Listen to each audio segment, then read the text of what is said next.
Liberálne médiá sa sťažovali, že som sa v Rusku nestretol so žiadnym politikom. Tak ich srdečne pozdravujem. S Ruskou federáciou neviete viesť mierový dialóg, pokiaľ prerušíte všetky komunikačné kanály. Ako mi potvrdil bývalý ruský prezident Dmitrij Anatolievič Medvedev, ani počas studenej vojny, keď ZSSR napadol Afganistan, nikdy sa nestalo, že by Západ prerušil kontakty s Rusmi. Nikdy. Len teraz sa tvárime, že mier dosiahneme, keď budeme trucovať v kúte. Je to absurdné. Nemusíte súhlasiť so všetkým, čo Dmitrij Medvedev hovorí. Ale je to dodnes jeden z hlavných predstaviteľov Ruskej federácie a pravá ruka ruského prezidenta Vladimíra Vladimiroviča Putina. Každý racionálny človek vie, že je užitočné poznať jeho názory.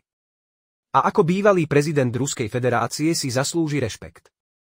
Pre mňa je veľkou céťou, že som mal možnosť sa s ním porozprávať. Stálo to za to. Na samite Briču v Soči sme s ním spolu s ďalšími európskymi politikmi viedli vyše dvojhodinové rokovanie. Bližšie informácie poskytnem čo najskôr. Hovorili sme aj o Slovensku. A o tom, ako dosiahnuť mier. O slovanskej vzájomnosti. Aj o vďake za obetu ruského národa za naše oslobodenie od fašizmu. V tejto chvíli môžem potvrdiť, že Dmitrij Medvedev je mimoriadne charizmatický a rozhľadený človek, má rád Slovensko a nie je v ňom ani štipka arogancie. Som veľmi rád, že som mu mohol venovať svoju knižku Antiglobalista, ktorá vyšla v roku 2019 v svetoznámom vydavateľstve Peter Lang v angličtine.